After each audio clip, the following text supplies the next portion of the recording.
21/7/2025 তাদের এই যে শেষ লেখাটা, যে মেয়েটার নাম হলো জনেয়া,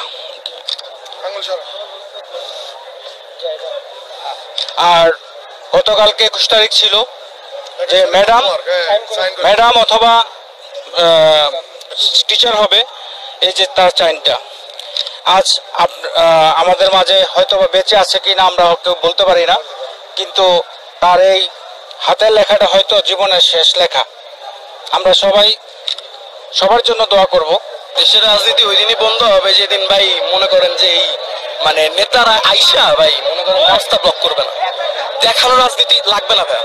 লাশের সংখ্যা অনেক হবে, এটা সত্য কথা। অনেক আমিও শুনতেছি যে লাশের সংখ্যা কম, কিন্তু কম হওয়ার তো কোনো কোশ্চেনে আসে না। যেটা হলো এখানে 1 থেকে ক্লাস 8 পর্যন্ত স্টুডেন্টগুলো এখানে পড়তেছে।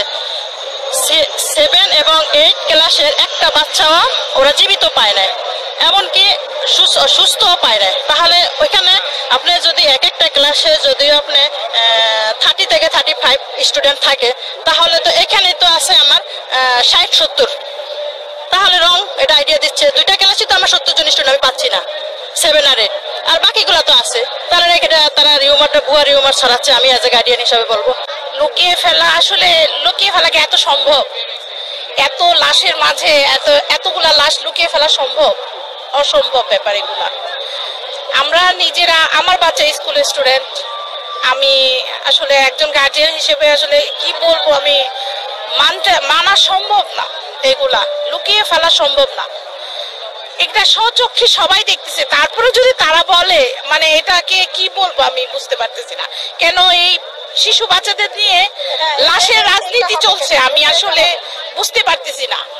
অন্ততপক্ষে সবাইকে সঠিকটা বলুন। আমরা চাচ্ছি সঠিকটা বলুন। অ্যাক্সিডেন্ট হয়েছে, ঠিক আছে, এটা আমাদের হয়তো ছিল, কিন্তু সঠিকটা বলা উচিত।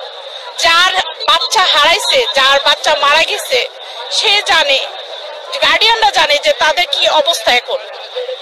এখন না হলো পরে হইলেও সবাই বুঝতে পারবে যে কত বাচ্চা এখানে মারা গেছে। বিষয়টা হচ্ছে আমার ছেলে ক্লাস 5-এ পড়ে। এই পাশে আমার ক্লাস ছেলে ছিল। বিমান ক্রাশ হয়েছে সম্ভবত 7 থেকে 8 মিনিটে। আমার ছেলে 5 থেকে 6 মিনিট, অর্থাৎ 1 থেকে 1.5 মিনিট আগে হলো বাইর হয়েছে। ওরা লাইব্রেরিতে বই কিনতে জানছিল। ওরা প্রতিদিন 100 টাকা দিয়ে টিফিন খাইতে, গতকালকে 200 টাকা নিয়ে আসছে। ও টিফিন না খেয়ে ওর বন্ধুদের নিয়ে লাইব্রেরিতে যাচ্ছিল একটা বই কিনতে। যখন ও তাকাইছে, তাকায় দেখে আমাদের ক্লাসে বিমান ঢুকে যাচ্ছে। তো ওরা যারা ভিতরে ছিল, আমাদের ছেলের সাথে 7-8 জন করেছে, ওরা ভালো আছে। আর যারা ভিতরে ছিল ওরা কেউ পুড়ে গেছে, কেউ আহত হয়েছে। আর ক্লাস 3 এবং 4 এটা দেখছেন, এখানে বেশি নিহত হয়েছে। আমার কথা হইল, ঘটনার পরে আমরা যারা আসার পরে কলেজ কর্তৃপক্ষ বলছে প্রশাসনের কাছে যে যারা 1 মিনিট আগে যদি আমাদের ছেলেরা পড়ে যায়, পাশের সাথে সাথে ফোন দেয়, তো যারা মারা গেছে লাশগুলো তো আমি গার্ডিয়ানদের কাছে দিব।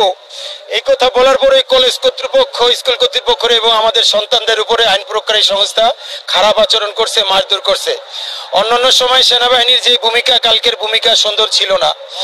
আমি টোটাল বিশৃঙ্খলায় লাশের রাজনীতি কবে শেষ হবে? এটা দায় বিমান বাহিনী এবং যত কর্তৃপক্ষ এড়াতে পারে না। এই বিমানটা অনেক পুরানো বিমান। এই বিমান উড়ানের কথা কক্সবাজারে যে সমস্ত এলাকায় ঘনবসতি কম, লোক সংখ্যা কম, কিন্তু এই ঘনবসতি এলাকায় বিমান কে উড়ালো? এই দায় টানা ওনার। এবং ওই দায়ের পরে এই কলেজ কর্তৃপক্ষকে এই পর্যন্ত বলতে পারলো না যে এতটা লাশ হয়েছে, এতটা হাসপাতালে আসছে। টোটাল বিষয় সমন্বয়হীনতা। এত আইন প্রয়োগকারী সংস্থা কেউ একটা মনিটরিং সেল করলো না যে না পাবেন তার সন্তান ওখানে গিয়ে খোঁজেন। আপনার এই সন্তান অমুক হাসপাতালে আছে, আপনার ওই সন্তান অমুক ডোমে আছে। এখনো কোনো সঠিক তথ্য কারো কাছে নাই। আপনাদের চ্যানেলগুলোতে কেউ বলে 20, কেউ বলে 30, কেউ বলে 50, এক এক সময় এক এক তথ্য দিচ্ছে।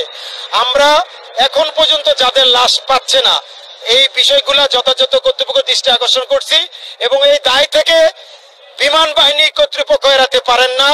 ভবিষ্যতে যাতে আর কোনো মায়ের বুক খালি না হয়, সেজন্য পুরো যে বিমানগুলো, যেটা আমাদের দরকার, যে বিমানগুলো দরকার, এই পুরান বিমান বাদ দিয়ে নতুন বিমান যে সমস্ত এলাকায় ঘনবসতি কম, লোক সংখ্যা কম, সেই জায়গায় এলাকায় উড়ায় এবং এইটার সঠিক তদন্ত করে সঠিক বিচার হোক।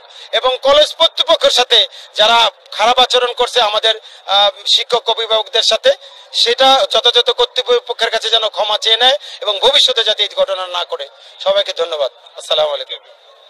যারা রাজনৈতিক দলগুলো আসছে, তারা প্রত্যেক সময় বাংলাদেশে এই ঘটনাগুলা ঘটলে মূল রাজনীতি যারা মূল কেন্দ্রে থাকে তাদের এখানে সকল দলের লোকজনে আসছে, সহযোগিতা করছে, কিন্তু সহযোগিতা করার চেয়ে বেশি লোক গ্যাদারিং হয়ে গেছে, মানে উদ্ধার করতে একটু তারা হিমশিম খাচ্ছে। রাজনৈতিক অনেক লোকজন আসছে, কিন্তু সহযোগিতার চেয়ে কালকে হাসপাতালে তারা ভালো সহযোগিতা করছে, তারা আসছে সহযোগিতা